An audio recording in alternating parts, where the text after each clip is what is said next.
بسم اللہ الرحمن الرحیم۔ السلام علیکم۔ میں ظفر اقبال، محترمہ سیدہ غوثیہ فرزانہ مرحومہ کا ہسبینڈ، آپ سب سے مخاطب ہوں، اور میری مرحومہ wife Korangi P N T society sector 31D کے مکان نمبر SC 69 کی مالکہ ہے۔ آج میں اپنے ٹاپک پر آنے سے پہلے درس و تدریس کے عمل میں ہمارے معزز اساتذہ کرام کی اہمیت اور ان کے کردار اور بالخصوص تعلیم کی اہمیت کے حوالے سے چند گزارشات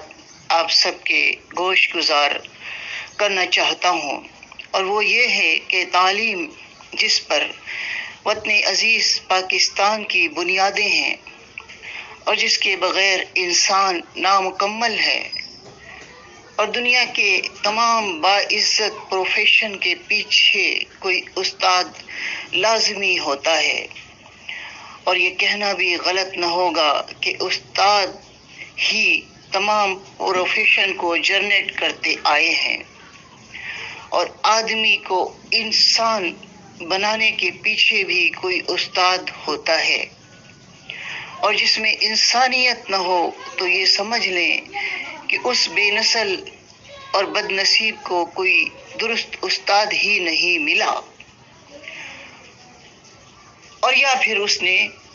اپنے استاد کی قدر ہی نہیں کی۔ وطن عزیز پاکستان سمیت دنیا بھر کے تمام والدین کو جس طرح سے اپنی اولاد سے پیار ہوتا ہے، بالکل اسی طرح سے ہمارے معزز اساتذہ کرام کو اپنے طلباء و طالبات سے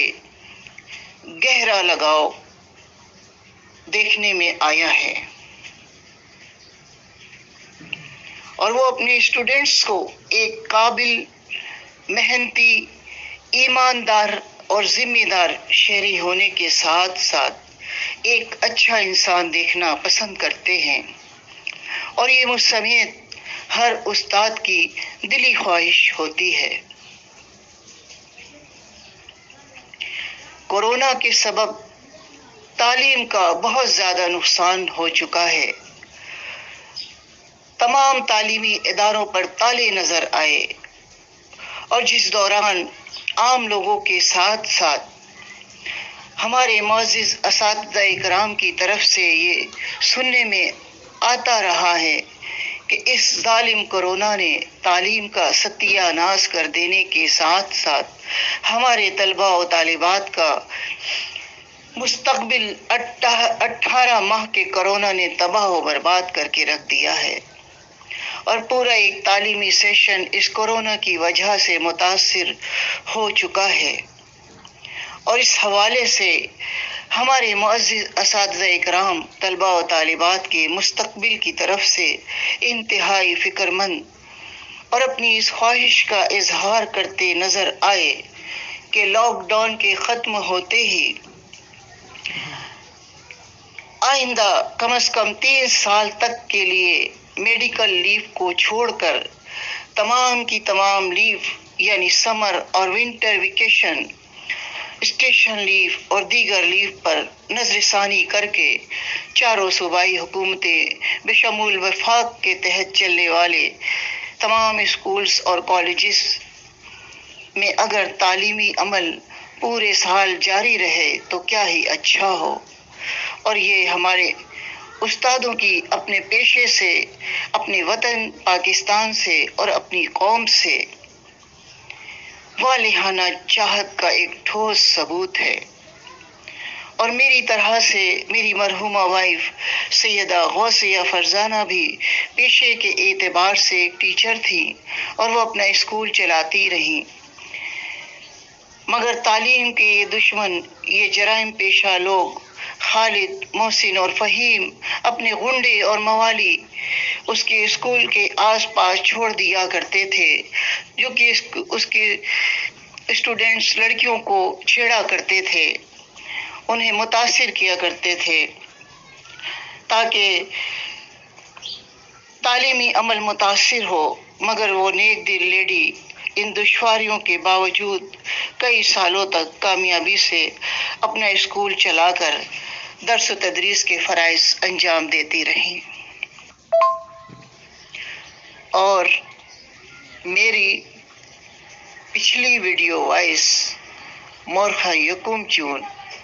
2021 کو میں نے اپنی مرحومہ وائف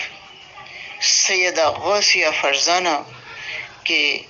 سفاکانہ مرڈر کے حوالے سے ان سفاک درندوں میں سے ایک یعنی معروف بھتہ خور، دہشت گرد اور ٹارگٹ کلر خالد چوہان کی وائف سمرین کی طرف سے سول سوٹ 2085/19 کے بعد میری وائف کو آڈیو وائس پر قتل کی دھمکیاں دینے، جو کہ میری وائف کے سفاکانہ مرڈر سے متعلق دیگر دستاویزات کے ساتھ ایک سالڈ پروف ہے، اور اپنی اس وائس میں معروف بھتہ خور دہشت گرد کی وائف سمرین یہ شکوہ کر رہی ہے کہ میری وائف نے مورخہ 29 ستمبر 2019 کو پولیس کیوں بلوائی، شکوہ کر رہی ہے۔ آج یہ دن بھی دیکھ لیا، اس کا شکوہ دیکھیں۔ یہی دن دیکھنا تھا، یہ دن رہ گیا تھا۔ اس کا انداز دیکھیں آپ۔ کرمنل کی وائف جو ہوتی ہے کرمنل ہی ہوتی ہے، اس کا انداز بھی جو ہے کرمنل ہوتا ہے۔ شروع میں دھمکیاں دے رہی ہے، آپ لوگ جانتے تو ہوں گے نا مجھے، انداز دیکھیں۔ تو میری وائف نے مورخہ 29 ستمبر 2019 کو پولیس کیوں بلوائی، تو آپ سب کے علم میں لانے کے لیے میں یہ ضروری سمجھتا ہوں کہ میری وائف نے مورخہ 29 ستمبر 2019 کو کس قدر مشکل حالات میں مجبوراً پولیس بلوائی، تو سنیے پلیز۔ واقع مورخہ 29 اور 30 ستمبر 2019 کے چند روز گزرنے کے بعد میری وائف سیدہ غوثیہ فرزانہ میرے مکان نمبر 359 ضیاء کالونی کورنگی آئیں۔ عمار ولد اختر آوان میری وائف کے ساتھ تھا۔ میری وائف ان پیشہ ور کرمنلز کے جرائم کی تفصیلات بتانے لگی کہ 29 ستمبر 2019 کو یہ معروف جرائم پیشہ لوگ یعنی خالد، محسن اور فہیم اپنی عورتوں یعنی سمرین، آفرین، بشرا اور اپنی معشوقہ مہناز کے ساتھ یہ سب لوگ نشے میں دھت ہو کر مسلح حالت میں گالیاں بکتے ہوئے زبردستی میرے والد کے مکان نمبر R945 KDA امپلائز میں زبردستی گھس آئے، اور گھر کے اندر داخل ہوتے ہی ان سب نے توڑ پھوڑ شروع کر دی اور گن پوائنٹ پر میرے 15,000 روپے چھین لیے اور مجھ پر تشدد کیا اور میرے بال نوچے، اور جس سے خوف زدہ ہو کر میں نے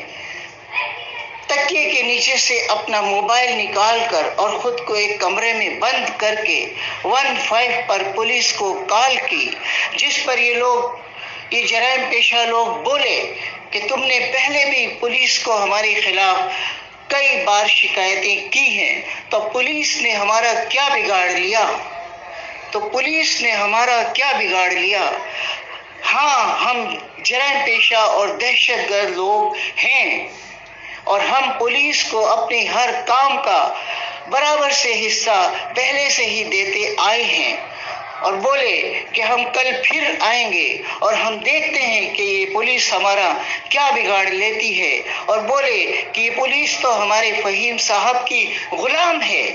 اور بولے کہ کل 30 ستمبر 2019 کو ہمیں مکان ہر حالت میں خالی چاہیے۔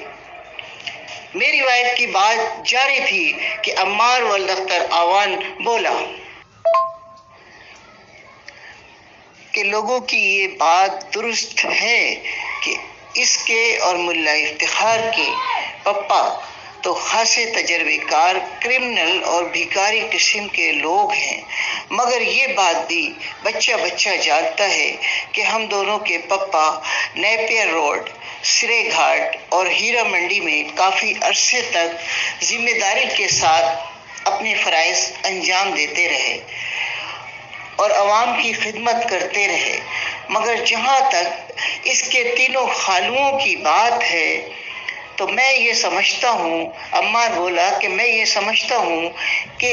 عورتوں کا دھندا اور ڈرگس کا بزنس اور اپنے کام کاروبار کے لیے انڈیا سے تعلق رکھنا، اور اب اس کام میں خالد محسن فہیم انکل اتنے آگے نکل چکے ہیں، اور جس نے بھی ان کے کام کی مخالفت کی یا رکاوٹ ڈالی تو تینوں خالوؤں نے انہیں زندہ نہیں چھوڑا، اور جس نے بھی ان کے کام کی مخالفت کی یا رکاوٹ ڈالی تو تینوں خالوؤں نے انہیں زندہ نہیں چھوڑا۔ اور مما یعنی میری بیوی کے متعلق عمار بولتا ہے کہ مما تو تینوں خالوؤں اور خالاؤں کے پیچھے ہی پڑ گئی ہیں، اور مکان نمبر 945 تینوں خالوؤں اور ان کے غیر ملکی دوستوں کی شدید ضرورت ہے، اور مما کی ایس ایس پی کورنگی کو درخواست دینے کا نہ تو خالوؤں پر کوئی اثر پڑے گا اور نہ ہی کورنگی انڈسٹریل ایریا پولیس پر کوئی اثر پڑے گا، کیونکہ تینوں خالوؤں کے کورنگی انڈسٹریل ایریا پولیس سے خاصے پرانے اور اچھے مراسم ہیں، اور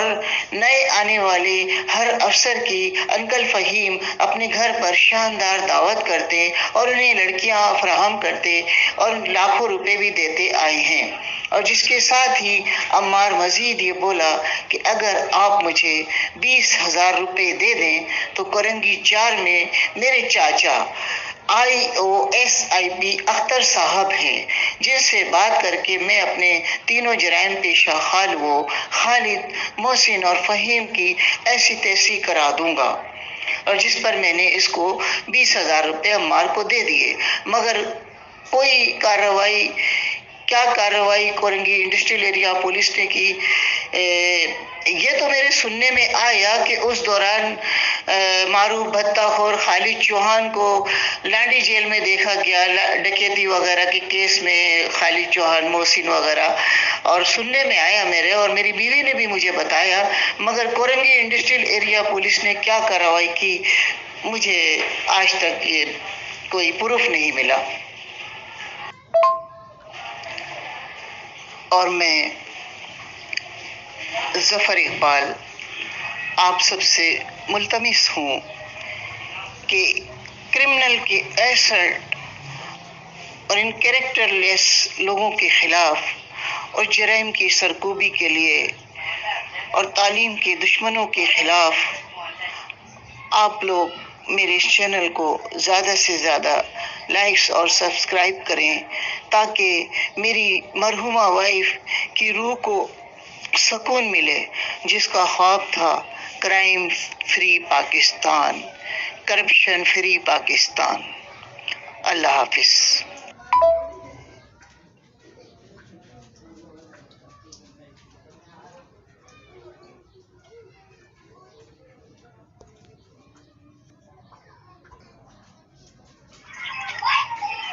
اور میں آپ سب کے علم میں یہ بات لانا چاہتا ہوں کہ جب سے میں نے قوم کو مختلف کرائمز اور بالخصوص ڈرگس جیسے غلیظ نشے سے قوم کو نجات دلانے کے لیے جہاد کا آغاز کیا ہے۔ مجھے مختلف فورم سے، ان نون نمبروں سے، راہ چلتے لوگوں سے مختلف طرح کے تھریٹ کیے جا رہے ہیں اور دھمکیاں دی جا رہی ہیں کہ ظفر اقبال تم اپنا یہ کام روک دو ورنہ سنگین نتائج بھگتنے کے لیے تیار ہو جاؤ۔ اور ظفر اقبال، اب تک تو تمہیں پتہ چل چکا ہے کہ علاقہ پولیس پوری طرح سے ہمارے ساتھ ہے، لہٰذا اگر مجھے اور میرے لوگوں کی جان، مال اور عزت کو نقصان پہنچا تو اس کے ذمہ دار خالد، محسن، فہیم، عمار اور افتخار اور ان کے ساتھ کے لوگ ہوں گے۔ اللہ حافظ۔